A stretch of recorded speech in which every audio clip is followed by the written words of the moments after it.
사무엘상 25장 전체가 본문인데요. 읽기는 36절에서 38절만 일단 읽겠습니다. 사무엘상 25장 36절에서 38절입니다. 잘 아는 이야기입니다. 36절에요. 아비가일이 나발에게로 돌아오니 그가 왕의 잔치 같은 잔치를 그 집에 배설하고 대취하여 마음에 기뻐함으로 아비가일이 밝는 아침까지는 다소간 말하지 아니하다가 아침에 나발이 포도주가 깬 후에 그 아내가 그에게 이 일을 고하매 그가 낙담하여 몸이 돌과 같이 되었더니 한 열흘 후에 여호와께서 나발을 치심에 그가 죽으니라. 아멘. 여기 지난 주일에 미련한 자에 대해서 하나님의 말씀을 증거했습니다. 그런데 여기 보면 어리석은 사람, 미련한 사람 어떤 사람이나 이렇게 말씀했냐면 앞날을 보지 못하고 당장 이 세상에서 누리는 것, 그것만 생각하는 사람, 하나님의 심판이 있는 것을 알지 못하고 이 세상의 즐거움만 당장 누리는 사람, 그 사람이 참 미련한 사람이죠. 예수님께서 비유로 한 부자를 말씀하셨는데요. 누가복음 12장에 보면 자기 밭에 풍성한 수확을 얻고 이제 창고를 짓고 이것으로 내가 먹고 마시고 즐거워하자 그랬을 때 하나님께서 뭐라 그러시냐면 어리석은 자여 오늘 밤에 내 영혼을 도로 찾으리니 그러면 내 예비한 것이 네 것이 되겠느냐 하셨으니 자기를 위하여 재물을 쌓아두고 하나님께 대하여 부요치 못한 자가 이와 같으니라. 예수님이 이렇게 어리석은 부자에 대해서 경고했습니다. 그 비유의 말씀에 딱 맞는 사람이 오늘 사무엘상 25장에 나오는 나발이란 사람일 것입니다. 임박한 위험을 전혀 알지 못하고 아까 읽은 대로 왕의 잔치 같은 잔치를 배설하고 먹고 마시고 즐기다가 그 다음에 이제 하나님의 심판을 받아 죽고 맙니다. 이 미련한 자의 잔치 이야기를 통해서 우리가 하나님의 말씀 몇 가지 교훈을 얻고자 합니다. 첫 번째로는 본문의 등장 인물들, 주요한 인물들 몇 사람 생각해 봅니다. 첫 번째 인물은 누구냐면 다윗입니다. 다윗은 지금 사울을 피하여 계속 도망하는 중입니다. 전에는 블레셋으로 도망했다가 이젠 다시 블레셋에서 그 유다 지방으로 돌아왔죠. 그래서 지금 유다 지방 남쪽에 바란 광야에 거하고 있습니다. 도망다니는 다윗. 그 다음에 두 번째 인물은 한 부자입니다. 2절 말씀을 보면 마온에 한 사람이 있는데 그 업이 갈멜에 있고 심히 부하여 양이 3천이요 염소가 1천이므로 그가 갈멜에서 그 양털을 깎고 있었으니 그 사람의 이름은 나발이요. 나발. 이 사람이 두 번째 사람이죠. 좀 뒤에 가서 뭐라고 설명하냐면 완고하고 행사가 악하며 그는 갈멜 족속이었더라. 갈멜 족속. 갈멜은 뭐냐면 여호수아 때 여호수아 말고 또 유명한 믿음의 용사가 누가 있었나요? 갈렙 있었죠. 그 갈렙의 후손들이 갈멜 족속이다 이렇게 알 수 있습니다. 그 조상은 참 믿음의 조상인데 이 사람은 이름도 나발, 21절에 보면 그 뜻이 미련하다 그렇게 아내가 설명해 줍니다. 이름도 미련한 사람이요. 그 인격도 여기 있는 말씀처럼 완고하고 행사가 악한 사람. 주일에도 제가 말했는데 어리석은 사람 우리가 시편 14편에 대표적으로 하나님께서 뭐라고 말씀하시냐면 그 마음에 이르기를 하나님이 없다 하도다. 저희는 부패하고 소행이 가증하여 선을 행하는 자가 없도다. 나발이야말로 딱 이 어리석은 사람, 미련한 사람 그 대표적인 예입니다. 자기에게 있는 모든 풍족한 것이 하나님께서 주신 것인데 그것을 깨닫지 못하고 다 자기에게서 난 건 줄 알고 교만한 사람, 다시 말해서 하나님 없는 사람, 하나님 앞에서 사는 사람이 아니라 하나님 없이 자기 마음대로 하는 사람, 부패하고 소행이 가증하여 선을 행하지 않는 완고하고 행사가 악한 사람, 그 사람의 이름이 나발입니다. 그래서 하나님 없다 하는 증거가 뭐냐면 다윗이 자기에게 도움을 요청할 때 필요하니까 요청하는데 다윗을 긍휼히 여기지 못하고 아까 갈렙 족속이라 그랬잖아요. 갈렙의 후손. 갈렙이 유다 지파입니다. 그러면 다윗도 유다 지파고 이 사람도 유다 지파인 것 같은데 자기의 가장 가까운 친척인데도 불구하고 가장은 아니더라도 일족인데도 불구하고 그 어려운 형편을 돌아보지 않는 사람, 하나님 없이 사는 사람, 이 나발이었습니다. 그리고 세 번째는 누구냐면 나발의 아내 아비가일입니다. 3절 중간에 보면 그 여자는 총명하고 용모가 아름다우나 남편하고 정반대죠. 남편은 미련하고 완고하고 악한 사람인데 이 여자는 외모도 아름답고 그 생각하는 것도 아름다운 참 겉과 속이 아름다운 여자였습니다. 어떻게 이런 좋은 여자가 이렇게 나쁜 남자랑 결혼했는지 잘 알 수 없지만 또 하나님의 섭리 가운데 된 것이겠죠. 그래서 이제 이렇게 등장인물, 주요한 인물 3명 얘기했고 그 다음에 이 이야기 쭉 살펴보면서 하나님께서 어떻게 이들을 인도하시는가 생각해 보도록 하겠습니다. 4절을 읽어보면 다윗이 나발이 자기 양털을 깎는다는 소식을 듣고 자기 사람들을 이제 보냅니다. 유목민들, 양 치는 사람들을 유목민 이렇게 말하잖아요. 이 사람들은 털 깎는 날이 1년에 2번이라고 하는데요. 저는 한 번도 깎는 거를 못 봤지만 1년에 2번 마치 추수 때 같은 거예요. 그렇죠? 이날 큰 돈벌이를 하는 날입니다. 그리고 그래서 잔치를 베풀고 수고한 일꾼들과 또 목자들 다 불러 모아서 살해하고 그들뿐만 아니라 또 동네 가난한 사람들에게도 잔치를 베풀었으니까 옛날엔 더 그랬겠죠. 부자가 잔치를 베풀면 다 같이 와서 즐기는 참 축제의 날입니다. 다윗이 이제 그것을 아는 것입니다. 그래서 이제 우리에게 먹을 것이 필요하니까 다윗은 쫓겨다니는 신세고 어디 거처가 없지 않습니까? 그래서 이제 나발에게 가서 잔치 때에 가서 도움을 얻고자 했습니다. 다윗은 따라다니는 사람들이 많이 있었어요. 여기 보니까 400명, 200명, 최소 600명 남자들, 젊은 남자들만 이렇게 따라다녔는데 먹을 것이 많이 필요했겠죠. 이들은 칼도 있었어요. 그래서 나발의 재산을 어떻게 보면 힘으로도 뺏을 수 있었습니다. 그럼에도 불구하고 다윗은 그런 사람이 아니었죠. 오히려 나발의 목자들과 함께 있으면서 그들과 그들의 그 가축을 잘 보호해준 은혜를 베푼 사람이었기 때문에 이제 나발이 잔치를 베풀 때 내가 가서 좀 도움을 요청해야겠다 그런 마음이 들었겠죠. 그리고 이제 자기 사람들에게 말씀합니다. 다윗이요. 5절입니다. 너희는 갈멜로 올라가 나발에게 이르러 내 이름으로 그에게 문안하고 이같이 그 부하게 사는 자에게 이르기를 너는 평강하라. 내 집도 평강하라. 내 소유의 모든 것도 평강하라. 너에게 평강이 있을지어다. 그리고 네 집안도 평강이 있을지어다. 그리고 네가 하는 모든 것에, 네 가진 모든 것에 자 부족함 없이 평강이 있기를 바랍니다. 그렇게 복을 잔뜩 빌어준 거예요. 그리고 이제 7절에 말합니다.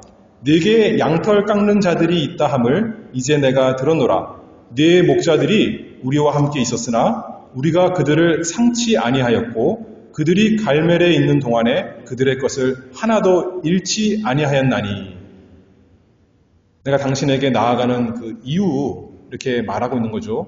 우리가 그들을 상하게 하지 않았을 뿐더러 우리가 있었기 때문에 다른 어떤 동물이나 다른 도적이나 그런 데로부터 당신들 무리가 보호받을 수 있었습니다. 이렇게 잘 얘기하는 거죠. 그리고 이제 8절 계속 또 얘기합니다. 내 소년들에게 물으면 그들이 내게 고하리라. 그런즉 내 소년들로 네게 은혜를 얻게 하라. 우리가 좋은 날에 왔은즉 네 손에 있는 대로 네 종들과 네 아들 다윗에게 주기를 원하노라 하더라 하라. 나름대로 다윗이 겸손하게 이렇게 얘기한 겁니다. 그렇죠? 자기를 네 아들 이렇게 표현한 거예요. 그렇죠? 다윗은 어떻게 보면 왕의 사위고 그렇죠? 이스라엘이 칭송하는 참 큰 용사인데도 불구하고 자신을 낮춰서 어떻게 보면 자기가 도움을 요청하는 이제 입장이니까요. 이렇게 겸손하게 정중하게 한편으로는 힘으로 다 빼앗을 수도 있지만 그래도 다윗은 선한 사람이었기 때문에 이렇게 나아갔습니다. 그런데 나발이 어떻게 했습니까? 아까 설명한 대로 나발은 미련하기 때문에 나발은 완고하고 행사가 악한 사람이기 때문에 이렇게 대답하죠. 10절입니다. 다윗은 누구며 이새의 아들은 누구뇨? 그늘의 각기 주인에게서 억지로 떠나는 종이 많도다. 나발이 다윗을 정말 몰랐을까요? 알았죠, 그렇죠? 다윗 모르는 사람이 이스라엘에 어디 있었겠습니까? 다윗이 골리앗을 죽일 때부터 다윗은 이스라엘에서 제일 유명한 사람 중에 한 사람이었습니다. 그렇잖아요? 그리고 아까도 말했지만 같은 지파라고요. 너무나 잘 아는 거죠. 그런데도 이렇게 다윗이 이렇게 쫓겨다니니까 이제 멸시하고 조롱하는 거죠. 그늘의 각기 주인에게서 억지로 떠나는 종이 많도다. 사울에게 쫓기는 것을 아마도 이렇게 비방하면서 조롱하면서 무시하는 말로 대답했습니다. 11절입니다. 내가 어찌 내 떡과 물과 내 양털 깎는 자를 위하여 잡은 고기를 가져 어디로서인지 알지도 못하는 자들에게 주겠느냐. 단순히 다윗을 모르는 게 아니죠. 다윗이 어떤 사람인지 모르는 것도 아닙니다. 이스라엘의 용사요, 골리앗을 죽인 사람이에요. 그리고 사울 왕도 압니다. 다윗이 자기를 이어서 왕이 될 것을. 블레셋 사람들도 알았어요. 장차 다윗이 왕이 될 것을. 그런데도 불구하고 다윗이 자기 이름으로 가서 얘기해라 그랬는데도 어디 사람인지 내가 알 수가 없는 사람에게 내가 어찌 내 떡과 물과 내 양털 깎는 자를 위하여 내 것을 어떻게 나눠주겠느냐 그렇게 말하는 거예요. 이 교만한 사람들, 하나님 모르는 사람들, 완고하고 행사에 악한 사람들 특징이 뭐냐면 여기 뭐라 그래요? 내가 나 소리를 많이 하는 거예요. 내가 어찌 내 떡과 물과 내 양털 깎는 자. 성경에 나 소리 3번 하다가 하나님께 큰 징계를 받은 사람 누구이죠? 다니엘서에 보면 느부갓네살 왕이 4장 30절에 보면 이 큰 바벨론은 내가 능력과 권세로 건설하여 나의 도성을 삼고 이것으로 내 위엄의 영광을 나타낸 것이 아니냐. 다 나 중심입니다. 그런 사람이 교만한 사람인데 지지난 시간에도 사울도 그랬어요. 사울도 블레셋과 전쟁하면서 하는 얘기가 사람들에게 이제 하루 동안 금식해라 이렇게 말하면서 14장 24절에 보면 내가 내 원수에게 보수하는 때까지 지금 나라의 전쟁인데도 나를 위한 전쟁이라는 거예요. 사울도 자기가 중심인 교만인 사람이었고 여기 나발도 하나님 모르는 사람의 그 특징 자기 중심, 자기가 전부인 그 사람이었습니다. 다윗이 이제 어떻게 했냐면 그에 대해서 13절입니다. 다윗이 자기 사람들에게 이르되 너희는 각기 칼을 차라. 각기 칼을 차매 다윗도 자기 칼을 차고 400명가량은 데리고 올라가고 다윗이 그 나발의 미련한 반응에 대해서 다윗이 아주 크게 화를 냈습니다. 지금 사무엘상 몇 장이에요? 25장이죠. 그 바로 앞장에 24장에 어떤 일이 있었냐면 다윗이 굴 속에 있었는데 사울이 거기 들어왔던 거예요. 그때 사람들이 이제 거기 사울이 자고 있으니까 다윗의 사람들이 하나님께서 당신 손에 사울을 붙였습니다. 사울을 지금 죽이면 되겠습니다. 그랬더니 다윗이 뭐라고 했어요 그때? 기름 부은 자를 내가 어떻게 손을 대게 죽이겠는가 그렇게 말했던 거예요. 그러던 다윗이었습니다. 그리고 또 말하기를 사울에게는 이렇게 말했습니다. 여호와께서는 12절에 나와 왕 사이를 판단하사 나를 위하여 왕에게 보복하시려니와 내 손으로는 왕을 해하지 않겠나이다. 하나님께 맡겼죠. 그렇죠? 자기가 복수하지 않고 자기가 얼마든지 할 수 있음에도 불구하고 하나님의 섭리 가운데 이제는 기회가 왔구나 이렇게 해석할 수도 있는데 그렇게 하지 아니하고 하나님께 맡겼습니다. 아까 말씀한 것처럼 기름 부은 자 함부로 손을 대지 않은 것이죠. 신명기 32장 35절에 보면 하나님께서 이렇게 말씀하시죠. 보수는 내 것이라. 이것을 인용해서 로마서 12장 19절에는 내 사랑하는 자들아 너희가 친히 원수를 갚지 말고 진노하심에 맡기라 기록되었으되 원수 갚는 것이 내게 있으니 내가 갚으리라고 주께서 말씀하시니라. 다윗도 그런 사람이었어요. 그렇죠? 하나님을 아는 사람, 하나님을 경외하는 사람.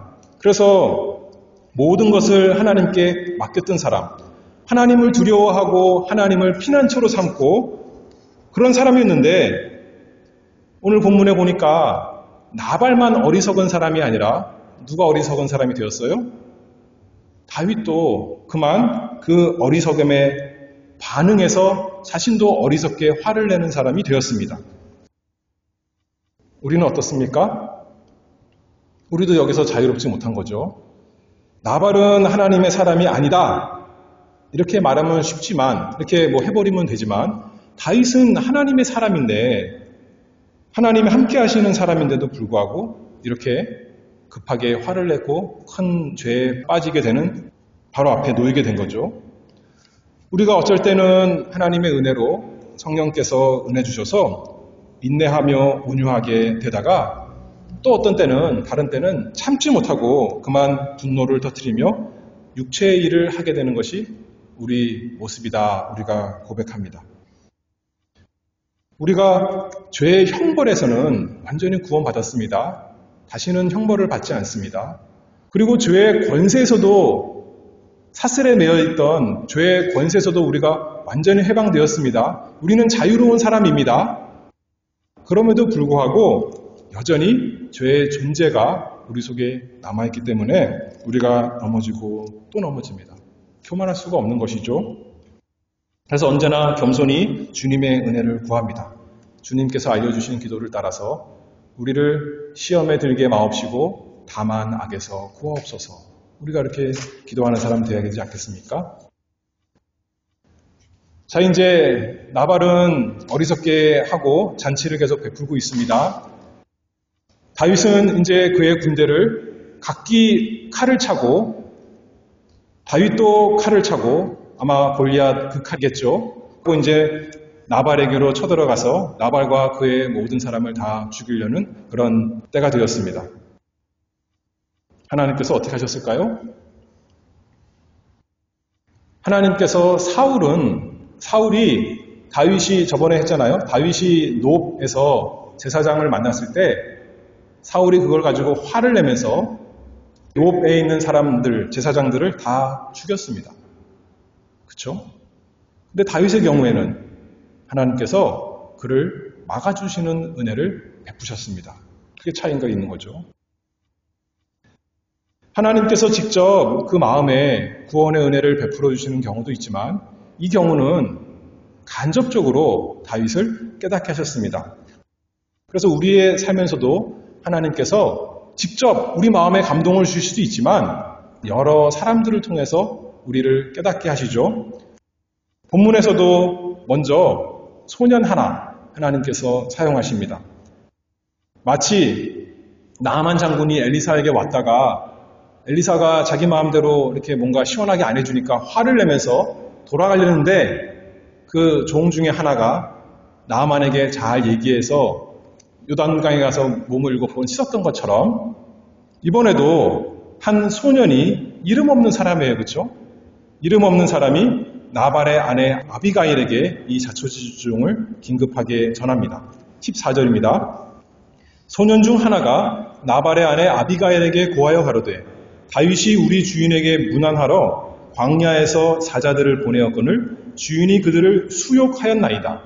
우리가 들에 있어 그들과 상종할 동안에 그 사람들이 우리를 매우 선대하였으므로 우리가 상하거나 잃은 것이 없었으니 우리가 양을 지키는 동안에 그들이 우리와 함께 있어 밤낮 우리에게 담이 되었습니다. 그런즉 이제 당신은 어떻게 할 것을 알아 생각하실지니 이는 다윗이 우리 주인과 주인의 온 집을 해하기로 결정하였음이니이다. 주인은 불량한 사람이라 더불어 말할 수 없나이다. 이렇게 어떤 한 사람이 이 사람도 지혜가 있었던 것 같아요. 그리고 그 집안을 사랑하는 사람이었던 것 같습니다. 자기 혼자 도망가면 될 텐데 그러지 아니하고 집주인 나발하고는 얘기가 안 되니까 그 사람이 아니라 그 지혜로운 여주인에게 이렇게 말을 했습니다. 나발은 종에게서도 이렇게 신뢰를 못 받는 사람이에요. 그러나 그에게 아비가일 아내가 있었기 때문에 하나님께서 그를 며칠 더 살려주신 거죠. 그렇죠? 우리가 이 이야기를 다 아니까요. 그래서 그 아내가 이제 급하게 종들에게 떡과 포도주와 양고기와 곡식과 건포도와 무화과 잔뜩 준비해가지고 다윗에게 종들을 통해 보내고 자기도 뒤따라갑니다.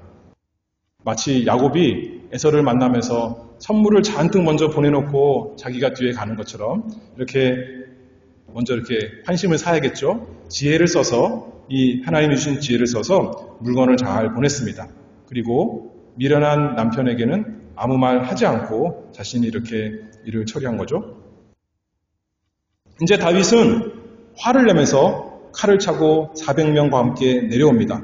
나발과 그에 속한 모든 자를 다 멸하려고 내려오는 것입니다. 그리고 반대로 아비가일은 선물을 잔뜩 가지고 이제 다윗의 화를 누그러뜨리기 위해서 나아갑니다. 그리고 결국 만나죠. 23절입니다. 아비가일이 다윗을 보고 급히 나귀에서 내려 다윗의 앞에 엎드려 그 얼굴을 땅에 대리라. 납작 엎드린 거예요. 겸손하게 또 다윗을 존중하면서. 남편 나발은 다윗을 업신여기고 조롱했지만 이 아내 지혜로운 사람은 다윗 앞에 엎드렸습니다. 지혜로우니까 머리가 빨리 돌아가는데 그래서 이것저것 잘 한 거죠. 이렇게 할 수도 있었잖아요. 무엇을 해야 될지 모르겠으니까 기도하면서 하룻밤 지내보자. 그럴 수도 있었을 거예요. 그렇죠? 아까 그 한 소년이 와서 말하기를 다윗이 해하기로 결정하였음이니이다 이렇게 말했지만 원래 번역을 그렇게 해놓은 거지 원문에는 다윗이란 말이 안 나와요. 그냥 우리 주인과 주인의 온 집을 해하기로 결정되었습니다. 자기가 다윗에게서 무슨 뭐를 연락을 받은 것이 아니라 돌아가는 형색을 보니까 지금 우리가 큰일 났습니다. 이런 뉘앙스로 말했는데 그런 것 같아요. 그런데 아비가일이 하나님이 주신 지혜로 급히 다 준비해서 나갔죠. 그리고 급히 다윗을 만나니까 내려서 엎드렸죠. 머리도 돌아가는 것이 빠르고 몸도 빠른 사람이에요. 그렇죠? 생명이 달려있으니까요. 그렇죠? 이 1분 1초가 중요한 거 아니겠습니까? 한편으로는 기도하면서 그러면서 또 재빨리 움직였습니다. 수백 명의 남자가 칼을 차고 내려오는데 두려워하지 않았습니다. 그렇죠? 여자 한 사람인데요. 그리고 자신은 더 큰 칼로 맞서는 것이 아니라 지혜로운 말로 그리고 정성 어린 선물로 다윗을 마주했습니다. 자세만 낮춘 것이 아닙니다. 말도 겸손하게 합니다. 여기에 보면 이제 24절부터 읽어보면 그가 다윗의 발에 엎드려 가로되 내 주여 청컨대 이 죄악을 나 곧 내게로 돌리시고 여종으로 주의 귀에 말하게 하시고 이 여종의 말을 들으소서. 아까는 다윗이 나발에게 당신의 아들 이렇게 낮췄는데 이번에는 아비가일이 다윗에게 내 주여 이렇게 말합니다. 여기 이제 아비가일이 길게 쭉 얘기하는데 다윗에게 내 주라는 표현을 14번이나 말합니다. 계속 다윗을 높여주는 거예요. 자신은 다윗의 종이고 당신이 나의 주인입니다. 이렇게 계속 높여주는 거죠. 그리고 청컨대 내 말을 들어주시옵소서. 나에게 말할 기회를 주시옵소서. 그러면서 변명하는 것이 아니라 자기가 잘못했다는 것을 인정하는 거예요. 그렇죠? 이 죄악을 곧 내게로 돌리소서. 이렇게 말하죠. 잘못하지 않았다는 것이 아니에요. 잘못을 부정하거나 축소하거나 정당하지 않고 잘못을 인정했습니다. 그리고 이제 또 말하는 거죠. 25절입니다. 원하옵나니 내 주는 이 불량한 사람 나발을 개의치 마옵소서. 그 이름이 그에게 적당하니 그 이름이 나발이라. 그는 미련한 자니이다. 여종은 내 주에 보내신 소년들을 보지 못하였나이다. 나발은 미련한 사람이니까 잠언에 있는 말씀처럼 미련한 사람에게 어리석게 그렇게 반응하지 마세요. 이렇게 말하는 거죠. 자기 주인인 남편을 험담하는 것이 아니라 있는 사실을 얘기하면서 남편을 오히려 살리기 위해서 이렇게 아내가 말하는 겁니다. 남편도 살리고 자기 속한 다른 사람들 다 살리기 위해서 뿐만 아니라 다윗에게도 손해를 주지 않기 위해서 이렇게 아비가일이 중재를 나선 거죠. 계속 말합니다. 26절에요. 내 주여 여호와께서 사시고 내 주도 살아계시거니와 내 주의 손으로 피를 흘려 친히 보수하시는 일을 여호와께서 막으셨으니. 여호와께서 다윗이 경외하는, 다윗이 사랑하고 섬기는 여호와 하나님, 우리 하나님께서 이것을 막으셨습니다. 아직 막았는지 안 막았는지 드러난 것이 없는데도 불구하고 하나님께서 막아주실 것을 믿고 다윗에게 이렇게 말씀하는 거죠. 다윗에게 하나님의 이름을 말씀하는 겁니다. 다윗이 하나님을 경외하는 사람인 것을 알기 때문에 하나님께서 당신이 이렇게 가서 다 죽이는 것 원치 않습니다. 나를 통해서 이걸 막아주시는 겁니다. 이렇게 호소하는 것 아니겠습니까? 거꾸로 말하면 다윗이 생각났겠죠. 자기가 24장에서는 사울을 이런 식으로 살려줬는데, 그렇죠? 사울을 자기가 죽이지 아니하고 하나님께 맡겼는데 이번에는 내가 화가 나가지고 죄에 쌓여서 이렇게 사람을, 한 사람이 아니라 많은 사람을 죽이려고 내려가고 있구나 하고 하나님의 이름을 들을 때, 여호와라는 말을 들을 때 다윗이 마음에 깨달았을 것입니다. 그리고 다윗이 이 여자의 말을 끊지 않고 계속 듣는 겁니다. 27절입니다. 여종이 내 주에게 가져온 이 예물로 내 주를 쫓는 이 소년들에게 주게 하시고 주의 여종의 허물을 사하여 주옵소서. 말로만 아니라 이제 다윗에게 참 필요한 것, 다윗의 사람들에게 필요한 이 선물을 주면서, 양식을 주면서 화를 누그려 뜨려 주시옵소서 이렇게 부탁을 하는 거죠. 그러나 당신 잘못이 아니라 내 잘못입니다. 나를 용서해 주세요. 이렇게 겸손하게 말합니다. 잠언 21장 14절의 말씀 보면 은밀한 선물은 노를 쉬게 하고, 선물을 잘 선택해서 주면서 그 화난 사람의 노를 달래는 거죠. 28절입니다. 그리고 이제 또 중요한 말을 하죠. 이렇게 단순히 인간적인 말을 하는 것이 아니라 28절에요. 여호와께서 반드시 내 주를 위하여 든든한 집을 세우시리니 이는 내 주께서 여호와의 싸움을 싸우시며 내 주의 일생에 내 주에게서 악한 일을 찾을 수 없음이니이다.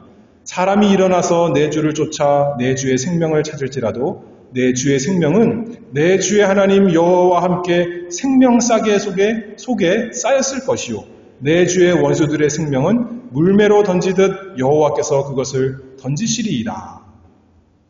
하나님께서 다윗을 사랑해서 보호하시고 지켜주십니다.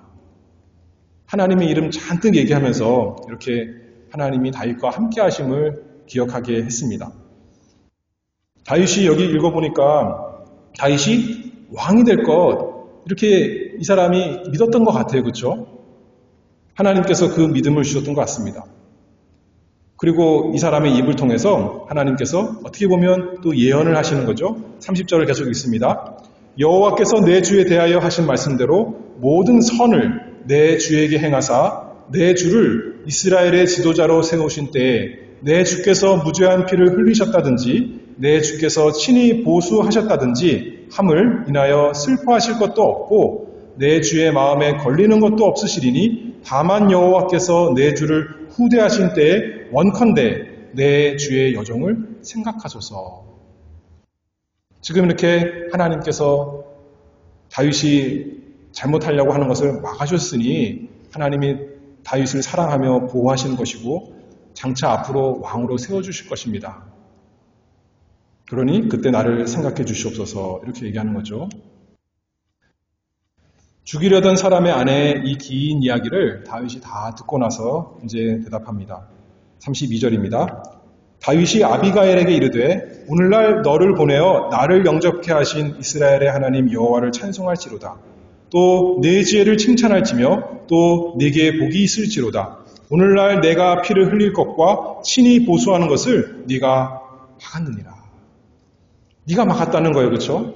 아비가일이 마치 선사같이 되어서 다윗이 큰 범죄를 할 뻔했는데 다윗의 나라에 큰 오점이 생길 뻔했는데 시작하면서부터 네가 큰일을 했구나. 네가 내 범죄할 것을 막았구나 라고 칭찬했습니다.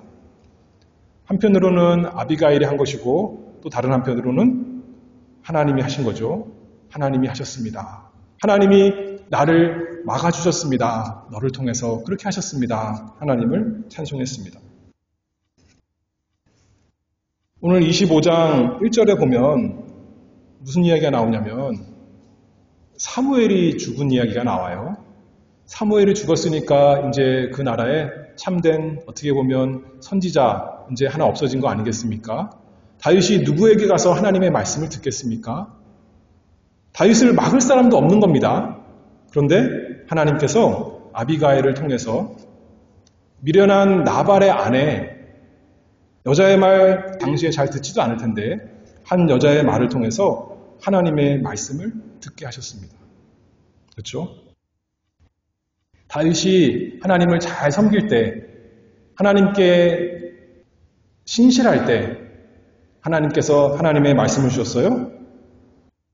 그것이 아니라 지금 범죄하려할 때 화로 잔뜩 쌓여서 이제 조금만 있으면 가서 잔뜩 사람 죽이려고 나발은 이 세상 것으로 먹는 잔치를 하지만 다윗은 칼로 피해 잔치를 하려고 하던 바로 그 순간에 마학이 바로 일보 직전에 미련하고 성급하게 화를 낼 때 하나님께서 아비가일을 통해서 말씀을 보내주신 거죠. 지난 주일에 말씀해 보면 시편 107편 거기에 보면 미련한 자에게 하나님께서 어떻게 구원해 주십니까? 하나님의 말씀을 보내서 그 위경에서 건져주신다 그렇게 말씀했죠. 오늘도 이렇게 한 거예요. 하나님께서 사울은 건져주지 않았어요. 나발도 건져주지 않았어요.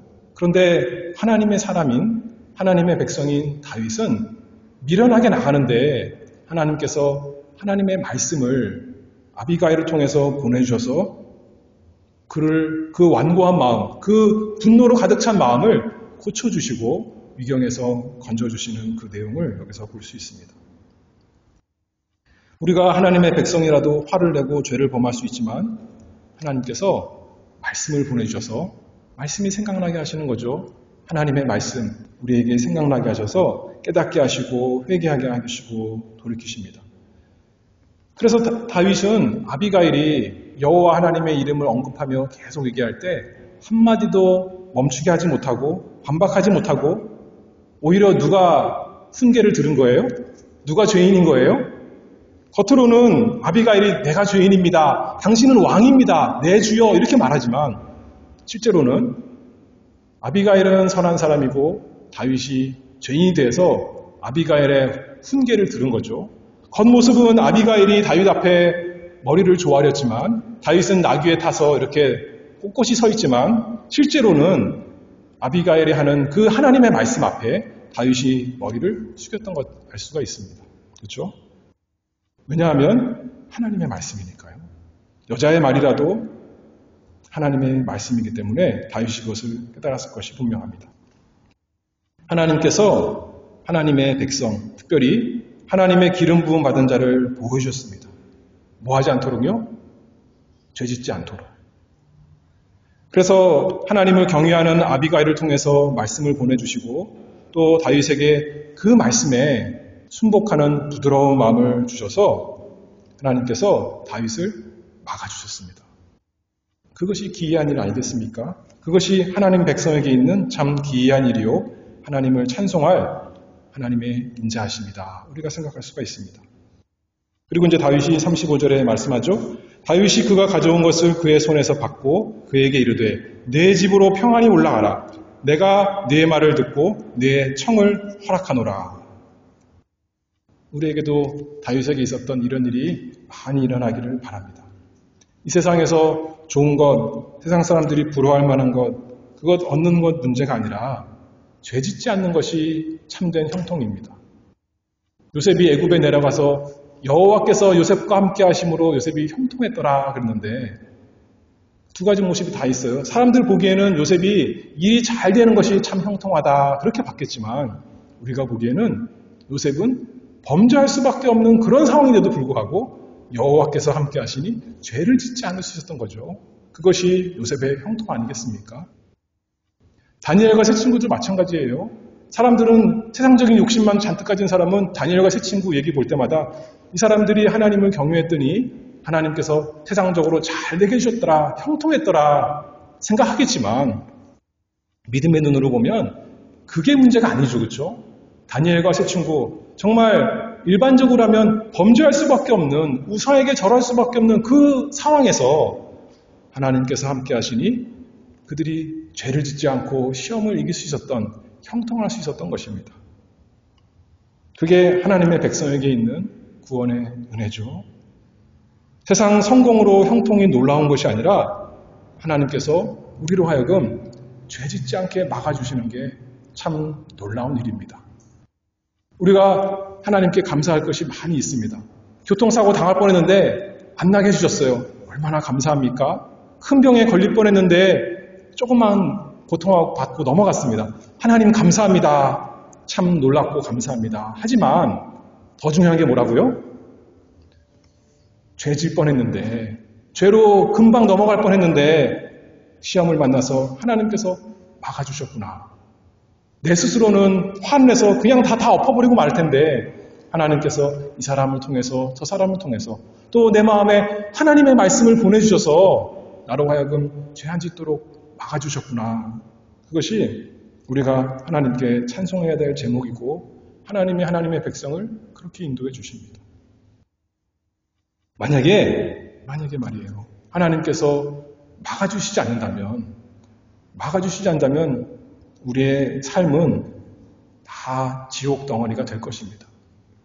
세상 사람들은 그래요. 어떻게 선하신 하나님이 계신데 이렇게 세상에 나쁜 일이 많은가? 반대로 말해야 되죠. 선하신 하나님이 계시기 때문에 세상이 이렇게 은혜롭고 풍성한 것이 가득한 것입니다. 은혜와 사랑이 가득한 것입니다. 나쁜 것이 있지만 그것을 통해서 이 세상에 문제가 있는 것을 깨닫고 하나님께 부르짖게 하시려고 하나님이 남겨두신 것이지, 사실은 하나님이 다 막아주니까 예수 믿는 사람뿐만 아니라 안 믿는 사람에게도 하나님께서 죄를 뜻대로 다 내버려 두시는 것이 아니라 막아주시니까 이 정도 세상이 돌아가는 거 아니겠습니까? 근데 우리가 날마다 하나님께서 우리를 보호해 주시기 바랍니다. 우리가 그래서 이 세상에서 반짝반짝 빛나는 것, 그거 요구하는 거 아닙니다. 주기도문에서 일용할 양식 정도 구하고, 그 다음에 우리가 용서할 수 있는 마음, 사랑의 마음 달라고 구하고, 그 다음에 시험에 들지 않게 해달라. 하나님께 이렇게 구하는 거 아니겠습니까? 그 기이한 일을 내 인생에 행하시옵소서. 어떤 시험이 오더라도, 어떤 유혹이 오더라도 죄에 빠지지 않게 놀라운 역사 막아주시옵소서. 막지 않으면 우리는 죄로 다 기울어지는 그런 미련한 자입니다. 고백하면서 날마다 기도하며 살아갑니다. 하나님께서 사랑하시는 하나님의 백성을 보호해 줄 것을 우리가 믿고 그렇게 기도하는 거죠. 마지막으로 또 시간이 많이 됐지만 잠깐 살펴볼 것은, 다윗이 일개 개인이 아니에요. 다윗은 하나님께 기름 부음 받은 자입니다. 그래서 그를 보호하는 게 너무나 중요한 거예요. 그렇죠? 한 사람 죄 짓고 망하면 그냥 끝이지만 하나님께 기름 부음 받은 사람, 하나님께서 이스라엘의 왕으로 세울 사람이 큰 죄에 빠지면 되겠습니까? 하나님이 세우시는 나라에 흠이 있는 것이죠. 근데 하나님께서 다윗을 보호해서 흠이 없는 나라가 생기도록 해주신 거 아니겠습니까? 그런데 다윗을 생각할 때는 단순히 다윗이 아닙니다. 옛날 다윗이 아니라 다윗의 자손 예수 그리스도, 하나님께 기름 부음 받은 자, 우리의 구주를 우리가 생각할 수밖에 없습니다. 성경에 보면 예수님의 뼈 꺾이지 않게 하나님께서 보호하셨다 그랬어요. 그렇죠? 그래서 실제로 십자가에서 다른 죄수들은 뼈가 꺾였는데 예수님은 꺾이지 않았습니다. 그런데 그것만이 아니죠. 더 중요한 건 뭐예요? 예수님이 범죄를 했다가는 이제는 다 끝장나는 거예요. 그렇죠? 모든 구원이 다 숲으로 돌아가는 겁니다. 그러나 다윗이 보호를 받았던 것처럼, 그래서 큰 죄에 빠지지 않았던 것처럼, 그래서 그 나라가 영광스러운 나라가 될 수 있었던 것처럼, 예수님의 놀라운 것은 그 영혼이 죄에 빠지지 않도록 보호되었다는 것이 놀라운 것이겠죠. 그래서 그리스도께서 그분을 믿고 의지하는 모든 자의 거룩하고 의롭고 영광스러운 왕이 되시도록 그리스도의 나라가 영광스러운 영원한 나라가 되도록 된 것입니다. 그 베드로는 예수님 잡으러 사람들이 오니까 어떻게 했어요? 칼을 빼들어서 맞섰지만 예수님께서 그 칼을 물리치셨죠. 그 베드로가 그것을 잘 알고 베드로 전서 2장 23절에 예수님에 대해서 말씀합니다. 욕을 받으시되 대신 욕하지 아니하시고 고난을 받으시되 위협하지 아니하시고 오직 공의로 심판하시는 자에게 부탁하시며 예수님이 다 하나님께 맡기신 그 사람이 되었습니다. 한편으로 예수님의 그 영혼이 죄를 범하지 않도록 보호되었다 이렇게 생각한다면 다른 한편으로는 예수님의 영혼이 뿐만 아니라 육신을 하나님의 모든 저주를 받도록 다 내주신 분이 되셨습니다. 그래서 그분을 믿는 모든 사람이 받아야 되는 영원한 저주와 심판을 조금도 가감이 없이 예수님께서 다 친히 십자가에서 받으셨습니다.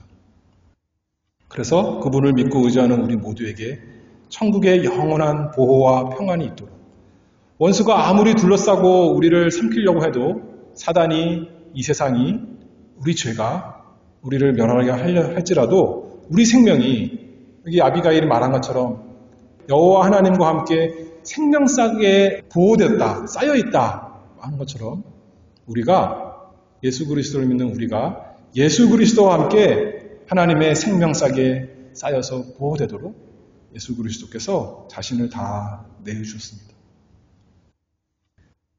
나발이 그냥 한 사람, 일개 어떤 사람을 욕하고 거부한 것이 아니라 무엇을 거부한 거예요? 결국 그러면 다윗을 거부했다는 것은 예수 그리스도를 거부한 사람이 되었기 때문에 이렇게 멸망을 받은 것입니다. 그러나 반대로 아비가일은 누구를 영접한 거예요?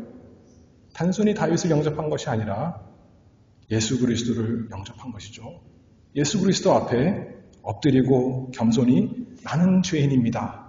그리고 당신이 나의 주인이시요 나의 왕이십니다. 내가 섬길 대상입니다. 하면서 모든 것을 다 바친 거 아니겠습니까?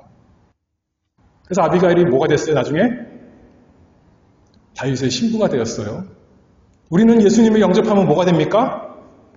예수님의 신부가 되는 거예요. 그렇죠? 예수님의 신부가 되어서 나발은 이 세상에서 그 마지막 잔치를 베풀고 영원한 멸망으로 내려갔지만 아비가일은 이제 다윗 따라 가는 거예요. 다윗 따라 가는 길이 즐거운 길이었을까요? 평안한 길이었을까요? 호된 길이죠. 지금 당장 왕이 되는 보장도 사실은 눈앞에는 안 보이는 거예요. 광야 생활하는 겁니다.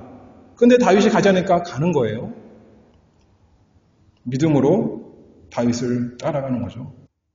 우리도 마찬가지 아니겠습니까?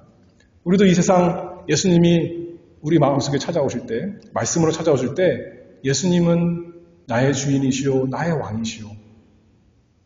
나는 예수님의 종입니다. 라고 얼마든지 따라가는 사람, 이 아비가일의 복에 참여하는 우리 모두가 다 되기를 바랍니다. 기도하겠습니다. 은혜가 한이 없으신 아버지 하나님 감사합니다. 하나님의 그 무한하신 은혜를 예수 그리스도 안에서 우리의 신랑이요 우리의 왕이요 다윗의 자손이신 주님 안에서 풍성히 베풀어 주시니 감사합니다. 날마다 우리가 시험에 빠지고 미련한 가운데 빠지지만 말씀으로 찾아오시고 말씀을 보내주셔서 또 사람들을 통해서 말씀을 깨닫게 하셔서 하나님 죄에 빠지지 않도록 보호해 주시니 은혜를 감사합니다. 하나님 날마다 저희를 건져주시옵소서. 저희가 빠지지 않도록 보호해 주시고 빠졌다 하더라도 거기서 저희를 건져서 다시금 주님 따라가는, 주님 즐거워하며 주님 바라보고 살아가는 우리가 될 수 있도록 우리 자신과 우리 가정과 우리 교회가 될 수 있도록 은혜 내려 주시옵소서. 예수 그리스도의 이름으로 기도하옵나이다. 아멘.